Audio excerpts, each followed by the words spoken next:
Hello and welcome to the Daily Aus. I'm Billi. I'm Zara. Zara, today is our last day in the office. Cannot believe it. What a year it's been. We do, though, I need to say at the top, have a summer series coming. So this isn't the last that you will hear Billi and I in your ears, sadly, if that's what you wanted. We will have those episodes over the coming weeks. But today we are wrapping up the year that was as we look back on 2024. It will be a very good series. Just quickly, you saying cannot believe it. Do you think anyone ever gets to the end of the year and goes, I can believe that. It's been a long year. I think when we're younger, time goes slower. Yes. We have had this conversation. Time goes slower. And so perhaps you reach the end of the year and you're like, oh, okay, that was 365 days. Great. Time goes so fast when you're older. It feels like genuinely yesterday that Sam and I sat in this room and made our predictions for 2024. And here we are. And we'll get into them. We will. I hear you were quite accurate, right. Zara. Yeah. So I'm glad you've been able to sneak that in early on. I had to. Okay, so on today's podcast, we are going to reflect on what a big year it has been in the news. The Daily Aus has been there every step of the way, breaking it down for you. And today we just want to look at all of the biggest moments from politics to pop culture. I think the best way to wrap up a full 365 days, or it was a leap year, was it 366 days? Was it a leap year this year? Yes. Oh. Every 4 years, it's a leap year, US election and Olympics. And that was this year. So Bang a year. So we're going to go in themes. Why don't we start locally first with domestic politics? Zara, your favorite. Starting off strong and interesting. Your favorite topic is Australian politics. Yeah. So kick it off for us. Okay, so I think it's fair to say that this year in Australian politics was quite backloaded. And by that I mean it was like a kind of slow start to the year, but then the back saw quite a lot of progress and quite a lot of news events happen in this space.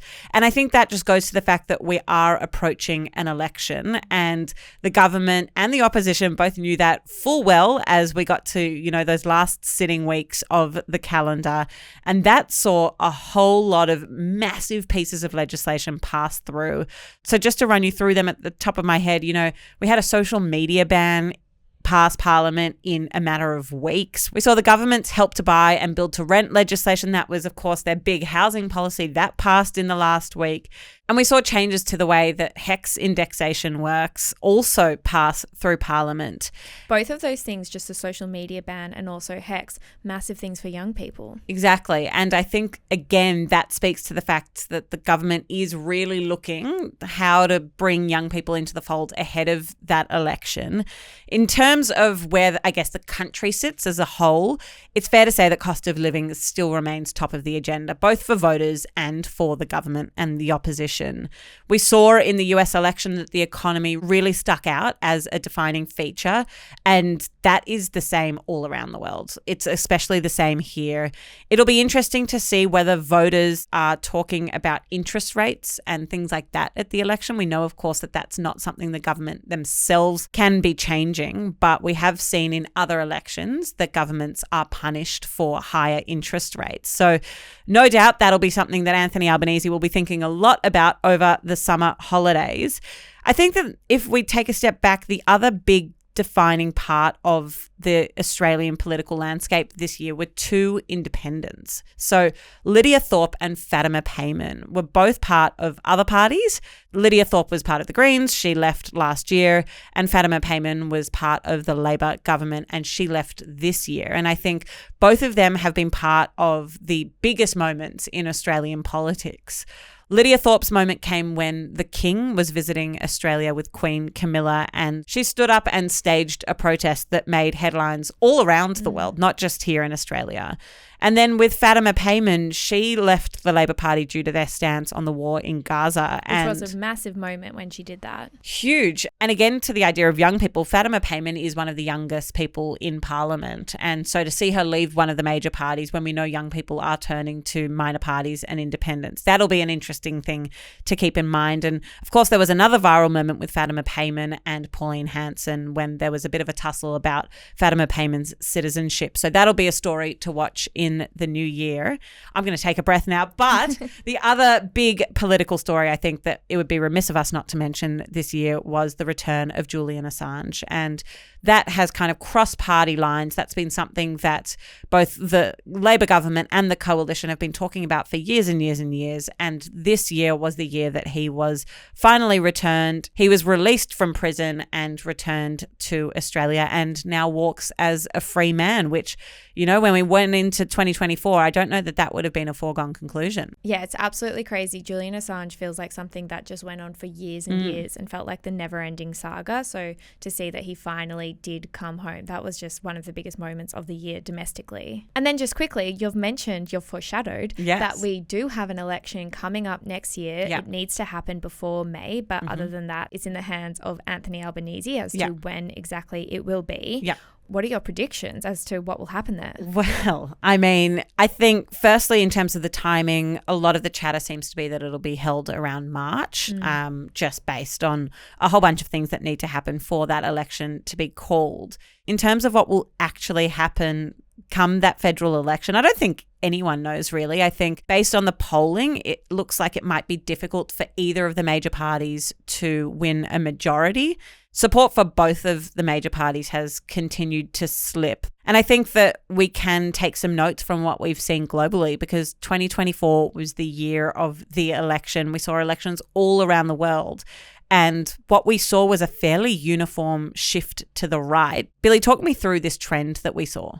Yeah, we did see elections all around the world. It was actually the most amount of people that have ever voted in elections around the world than ever before. So it was a record-making year for elections. I think it's safe to say that the most high-profile election was definitely the US election between Kamala Harris and Donald Trump.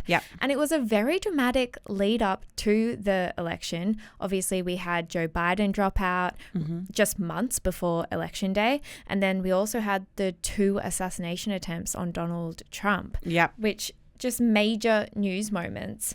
And of course, Trump did win in a decisive victory, and the race was nowhere near as close as what was predicted in the polls. I think the public's trust in polls is diminishing. Definitely diminishing. They've really struggled, especially with the US elections, to get it right. So it will be super interesting. Zara, we have to play. I mentioned it at the start of the podcast that last year when you and Sam did the episode on recapping 2023, you also predicted what would happen this year. And you did, it has to be said, predict that Trump would win. Let's play a little bit of that now. I think he'll win the nomination and he'll win the presidency. So you think he's going to be the president in 12 I think this months' time next year, Wow. we'll be talking about President Trump. Okay. Well, we'll come back in 12 months and see what's going on. Hello, future Zara. Talk to you then. Thank you for giving me that credit. I will also just add, because the clip was not played, that Sam, my beloved best friend and co-founder, did say on the same podcast that not only would Donald Trump not win the presidency, but he believed he wouldn't win the nomination. And he was wrong on 2 counts. But that's okay. He was right about starting a business, so we still love him. If you guys could see Zara's face right now, she's just overjoyed. glowing knowing the that arrogance she was of right. winning. Exactly. Zara, what was your biggest takeaway from the US election? I think that the biggest takeaway for me was legacy media getting it wrong. And by that, I mean the tone, the way that Donald Trump supporters was spoken about was, again, fairly uniform when it came to legacy media. If you flipped through, the big newspapers in the US, what you saw was this writing that suggested there was no way Donald Trump could win the presidency and that anyone that voted for him was just wrong.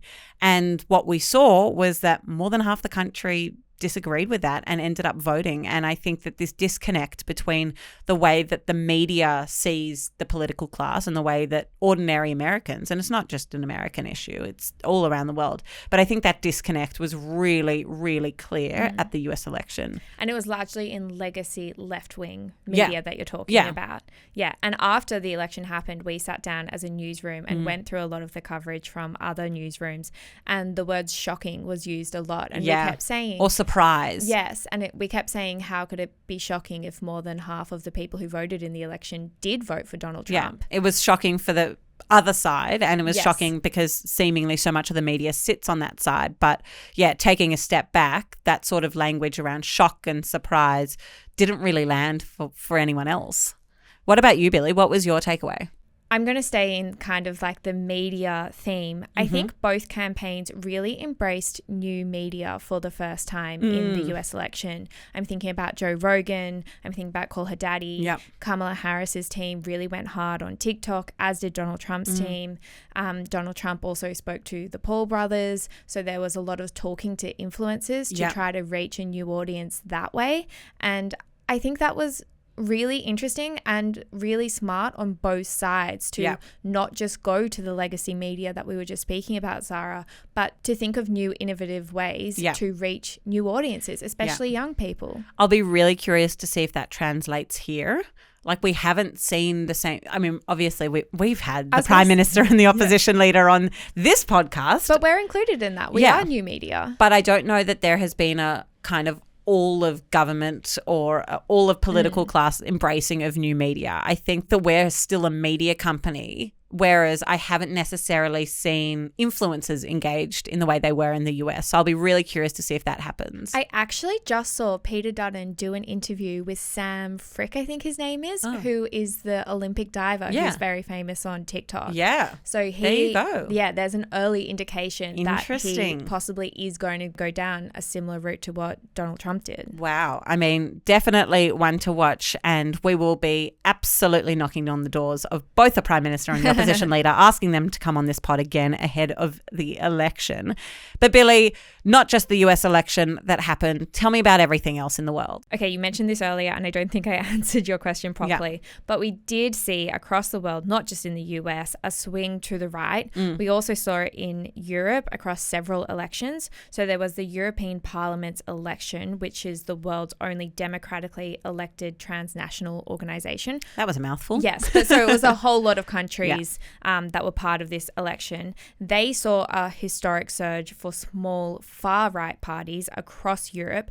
And in particular, that one election caused a lot of disruption to France, who had to call a snap election for its own parliament because of the popularity, the unexpected popularity of the far in right. the rise in the far right, like you said. And that has now led to months of disarray in French politics. And we've already seen another French PM come and go since that. And it's all because of this sudden surge in the right. Yeah, I mean, it's a really interesting thing because so much of politics is cyclical in that it goes in cycles. You know, you have a swing to the left, then a swing to the right, and a swing to the left. But somehow this is still really surprising a lot of analysts. Yeah, and a similar thing also happened in Austria and Portugal and also in Germany on a state level. Yeah, on a state level, there were grounds made from far-right parties that hadn't happened or hadn't been seen since World War II. So that's definitely one. And we saw the German Chancellor Olaf Scholz voted down in a no confidence vote just this week. So definitely one to keep an eye on in the new year. Yeah. And then elsewhere, we had the biggest election that the world has ever seen in India, where nearly 1 billion people voted over a 6-week period. Can you imagine that? We have 26 million people who need to vote in Australia. They had 1 billion people who needed to vote. And that resulted in incumbent Prime Minister Narendra Modi returning to power for a third time. And then also just of note, Mexico elected its first female president. Yeah, and we knew that that was a foregone conclusion because both candidates in the end were female. So either way, it was going to end with a female president there. I had forgot that. Okay, and Zara, whilst we are still talking about overseas, a big focus in the news this year has been what has been happening in the Middle East, the changing geopolitics there. Do you want to take us through that? Yeah, I mean, the thing is that there are just so many different stories that are kind of interwoven and interlaced in this one region, and it has seen the biggest shift in decades, just in the last couple of months alone. Firstly, I think it just needs to be said that the war between Israel and Hamas continues today. So this latest round of violence started on October 7 last year and continues today. There does seem to be a move towards a ceasefire, and perhaps the most meaningful steps taken to a ceasefire that we've seen in months. So based on reporting, there could be a ceasefire deal over the Christmas period, but we'll have to wait and see what happens there. Elsewhere in Lebanon, Hezbollah and Israel reached a ceasefire earlier this year, and that came after Hezbollah was really quite weakened. There had been an ongoing war since October 8 of last year between those two, and Hezbollah had this year lost its leadership almost entirely, and that ended up with, as I said, that deal being reached. Then if we go to another border that Israel has with Syria, in Syria, we saw the government collapse in recent weeks, and there's been that vacuum of power that has been filled by the rebels there.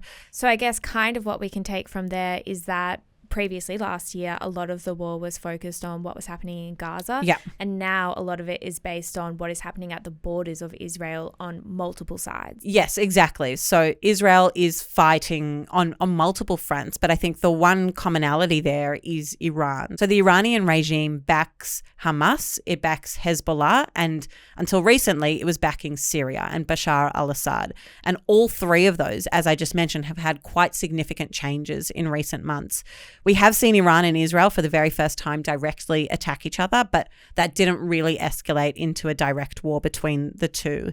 But it certainly symbolizes the biggest shift in the region in a very long time. An absolutely massive thing that happened this year, and that we'll continue to keep a very close eye on in the new year. Yeah. Zara, a bit of change of pace. Yes. We're going to talk about cultural moments. We had a fight about this. Oh my, that sounds like we hate each other. We don't. But we just argued about what the biggest cultural moments were. Yeah. And I think that speaks to how fragmented everyone's algorithms are. What's very popular on your For You page obviously isn't the same as my For You page. No. Which is what is so addictive about TikTok and algorithms. But I think it is so tailored to you. Like, how interesting that in a conversation we're having about big cultural news moments, TikTok is the thing that has somehow shaped that. Like, that is totally. That in itself is so novel, and I can't remember a time where it can dictate what is important to someone and not important to another person. We'll stop with the preamble now. Billi, what was the stand-up cultural moment for you this year? Hi, I'm Elliot. I produce the video that you're currently watching. If you're enjoying it, be sure to hit subscribe and check us out on our other platforms. It really helps to support the work that we're doing here at TDA. Now, let's get back to the deep dive. Okay, well, it's not one that you agreed with, but I didn't want to have recency bias. So I wanted to pick one that was from earlier in the year. And I would say it was Kate Middleton, which it feels so long ago. Yeah, but that was forgot that was this year. Yeah, but it went on for about a month where the world was wondering what had happened to her. There had been a lot of speculation about it, and in March on Mother's Day, she put up a photo of herself with her 3 children, and it was then discovered that that photo was photoshopped. And I think what stood out to me was the fact that Getty and I think AAP as well, which are both photo agencies that we use at the Daily Aus, they had put a kind of warning or cautionary message on that photo saying that this photo has been photoshopped and that you should be wary when you use it. And I have never seen anything like that before, and that was the conversation at the time, that was unprecedented for them to do that. And it then led to even more of a storm of speculation, and it was then revealed towards the end of March that Kate Middleton had been diagnosed with cancer and had begun chemotherapy, which I think was a very sad kind of ending to that speculation. I think it caused a lot of people to reflect on how they had reported and how they had commented online discourse on her kind of disappearance and then not disappearance. But I would say that was, in the first 3 months of this year, that was one of the biggest stories. And also, I just had to Google this to make sure it was this year, but King Charles was also diagnosed with cancer this year. So Prince William had both his wife and his father battling separate cancer diagnoses at the same time. Yeah. It's unbelievable to think what can happen in just 1 year.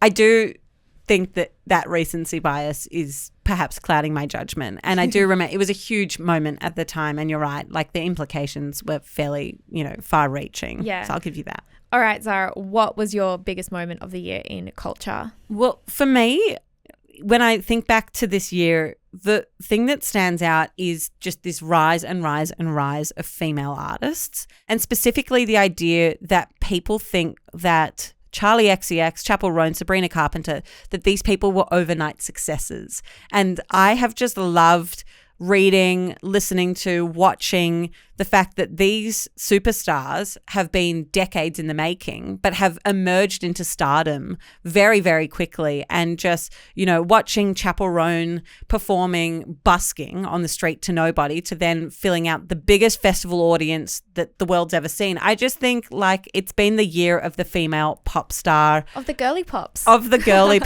And really, I think last year was probably Harry Styles' year. This year has to be the year of the female superstar, led of course by Taylor Swift. She's kind of reigned supreme for a very long time. So I think it's the new entrants who really characterized 2024 for me. Absolutely love it. Should we get to sport? Are you not going to mention Ray Gun? Billi has written here, Ray Gun, rise and fall. But maybe we can just leave that there. I don't know that we need to elaborate much more. That happened. I didn't know whether to say Ray Gun's rise or Ray Gun's fall. Both of the above. But I think that she was also one of the biggest cultural moments. I mean, literally 6 months ago, we had never heard of her. I know. We did actually, I will say, our sport journo, George, did write a piece about who was Ray Gun ahead of the Olympics. So we were ahead of the curve there. He always is. That one could be recycled many times after the fact. But anyway, let's move on now. Good segue here to the biggest sport story of the year. What's it for you? I would say the Olympics. Yeah. Australia had its best performance at an Olympics ever. That's in terms of gold medals won. And it was, again, year of the girly pops. Yep. It was really the Australian women who absolutely dominated our gold medal tally. I'm thinking of Ariane Titmus, Jessica Fox, the Fox sisters, really, Emma McKeon. Just so many. And then Ray Gun. Can we include Ray Gun? She didn't win a gold medal, but she was included in the rise of Australian sportswomen at the Olympics, which was just so exciting to see. One day I remember we woke up to there being 4 gold medals having been won by the Australian Olympic team in the space of 5 hours or something. It was unbelievable. It was such a proud moment to be Australian, which is always such a nice feeling. Touche. Zara, what about you? Mine is a more recent story, but it is just the unbelievable rise of Australian sprinting star Gwok Gwok, who broke the nation's longest standing record in athletics. And the best part is that he did it at a school running festival. At a school carnival. School carnival. I mean, where else is a good place to beat a, decades-long record? It was like an all schools carnival. Yeah. It wasn't his Yeah, it was local like imagining my local school carnival where I was so nervous. But still just so exciting. So exciting. And I think that this signals and symbolizes the next wave of Aussie talent that we're going to see. And he's just at the beginning. He's got his eyes set on 2032, but we know that he ran faster than Usain Bolt did at the same age. Yep. So I think we have high hopes, but not too high. I think that it's an important message about not putting too much pressure on up and coming talent, because he is so young and he has so much ahead of him. He's just got to take his time with it. I'm so excited to see Gwok Gwok at the 2032 Olympics. Me too. I'll be waiting 8 years. Is that how long it is? But that will be a very exciting moment. But like you said, we can't put too much pressure on him. No. Zara, we're done. That's 2024, the year that was. Wow, what a year. Lots has happened. Lots more will happen. TDA will be there every step of the way, as you said. Can't wait. Thank you so much to every single person who is listening to this podcast right now, and to everyone who has been listening to the Daily Aus this entire year.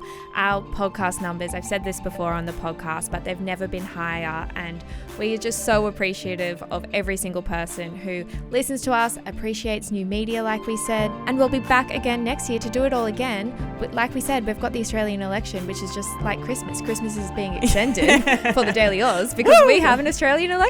We will be back again with our final wrap of the good news stories of the year tomorrow. But after that, we have got our summer series. So stay tuned and have a wonderful summer. Bye.